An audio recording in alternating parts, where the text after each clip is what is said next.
Deep inside the mud pits of the southern provinces, a young boy digs through orange dirt with his bare hands. He is searching for small blue-gray stones that power the entire modern world. Every pound of raw dirt he lifts holds the key to the global green transition. Yet for every ton shipped overseas, less than a penny returns to the hands that dug it. This gap is not an accident. It is the result of a carefully planned financial trap. In 2008, a quiet signature on a $6 billion infrastructure for minerals contract changed the fate of the nation. High-ranking officials sat across from foreign corporate representatives in Kinshasa to sign a massive deal. The agreement was simple on the surface. The corporations promised to build thousands of miles of paved roads, new hospitals, and clean water plants. In exchange, they demanded exclusive extraction rights to millions of tons of unmined copper and cobalt. When the public records were finally examined, the promises began to vanish into offshore ledgers. Millions of dollars earmarked for public roads were redirected into private holding accounts in remote island havens. Bank statements showed massive loan payments flowing out of the country before a single mile of road was ever paved. The foreign firms had built their ownership on borrowed money, and they made the host country pay the bill.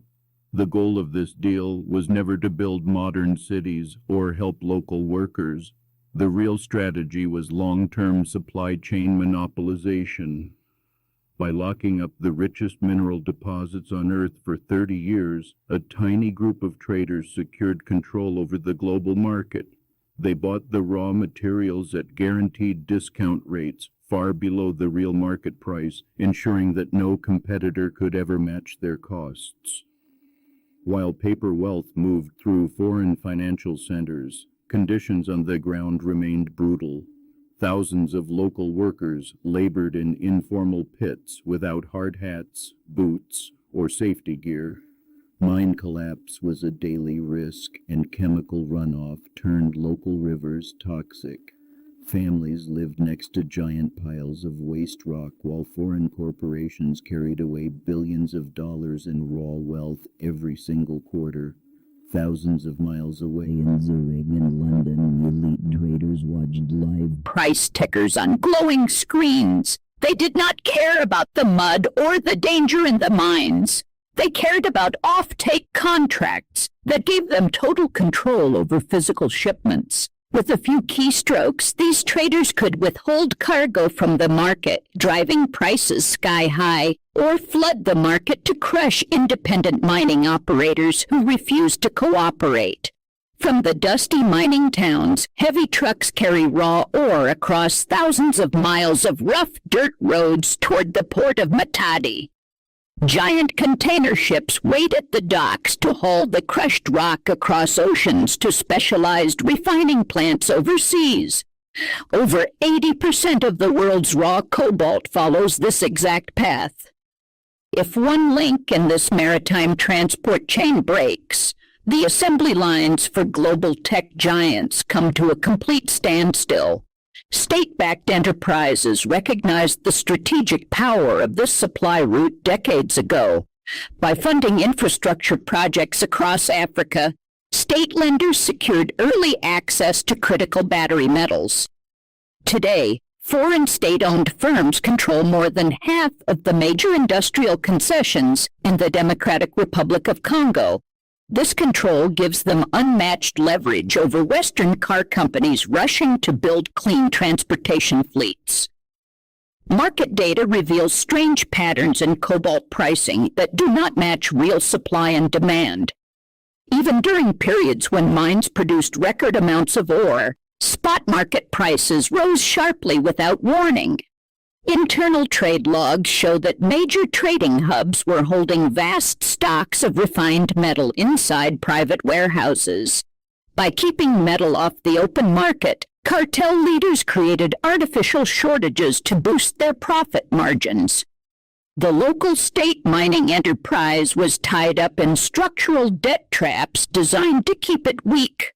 Under the original joint venture terms, the local agency received zero profits until all corporate startup debts were fully repaid, but the foreign partners manipulated the accounting fees, charging interest rates above 12% on internal corporate loans. As a result, the public enterprise stayed deep in debt, while private partners extracted record wealth. A deep dive into corporate registry filings reveals a tangled network of shell companies spanning 5 jurisdictions. Ownership of the largest mining concessions moves through anonymous holding firms in the Caribbean before reaching ultimate owners in Beijing and Geneva.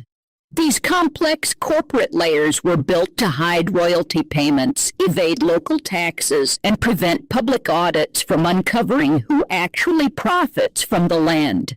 This total control of raw materials is essential for dominating the market for electric vehicle batteries. Car companies need guaranteed access to refined cobalt to manufacture long-range battery packs for every new car line. By controlling the upstream mine sites, the syndicate can set the price for every battery cell produced on Earth. Automakers must either accept these terms or watch their production lines freeze. When auto manufacturers tied their futures to clean energy targets, they unwittingly stepped into a trap. They spent hundreds of billions of dollars building assembly plants while leaving their supply chains completely unhedged. Today, those giant industrial corporations are forced to negotiate with a small group of commodity brokers who control the primary extraction sites, leaving whole industrial sectors vulnerable to sudden price shocks. Back at the mine edges, entire towns suffer the real human cost of this economic trap. Streams that once supplied drinking water and fish are now thick with heavy metals and toxic acid. Local farmers cannot grow crops on contaminated land, forcing them to enter the dangerous pit mines just to buy food for their children. The wealth generated under their feet leaves behind only toxic waste and broken promises. On the trading floors of the London Metal Exchange, paper contracts for future delivery trade hands in seconds. Financiers buy and sell virtual tons of metal that they will never touch or see. These paper futures markets are heavily influenced by the physical holdings of a few major cartel members. By buying paper contracts alongside physical holdings, these market leaders can manipulate futures prices to suit their trading positions. The global bottleneck becomes even tighter during the chemical refining stage. Almost all raw ore extracted from African soil is shipped to a single country for processing into battery-grade chemical compounds. This concentrated processing bottleneck means that even if a mine is owned by a local business, the raw rock Must still pass through foreign refineries before it can ever be used in a finished product. Bank records from regional financial clearinghouses reveal how millions of dollars in tax revenues vanished. Contract clauses allowed foreign mining operators to deduct massive management fees and transport costs before calculating local royalty obligations. These accounting tricks wiped out 90% of taxable earnings on paper, draining billions from public treasuries that were supposed to fund schools and public health. Governments around the world now face a major national security crisis built on predatory contracts. As nations pass strict laws to force a complete transition away from oil, their economic security becomes dependent on controlled cobalt routes. A single political shift or diplomatic dispute in a mining region could disrupt global transportation networks and shut down manufacturing facilities overnight. One of the most dangerous clauses buried in these mineral contracts is the clause of eternal concession rights. Even if the local government cancels a contract due to corruption or environmental damage, foreign courts enforce heavy financial penalties. In several cases, international arbitration courts ordered host nations to pay billions in damages for trying to reclaim their own stolen mineral rights. Behind all the grand talk of green energy and a clean future lies a classic industrial monopoly. Strategic investors did not spend decades acquiring mines out of concern for the planet. They recognized that controlling the key ingredient for future energy storage meant controlling the foundation of 21st century commerce. They built an economic engine where every green technology user pays a hidden toll to a private cartel. Whistleblower documents leaked from legal advisory firms reveal how contract terms were written to exploit local instability. Lawyers drafted agreements that locked in low royalty rates during times of civil unrest, then extended those same terms for decades after stability returned. The paper trail exposes how legal loopholes were deliberately created to ensure that public assets would forever remain under foreign private control. The global supply chain for clean energy is built on a broken and predatory foundation. From the mud pits of the Democratic Republic of Congo to the trading floors of global financial capitals, the entire system relies on monopoly control and financial coercion.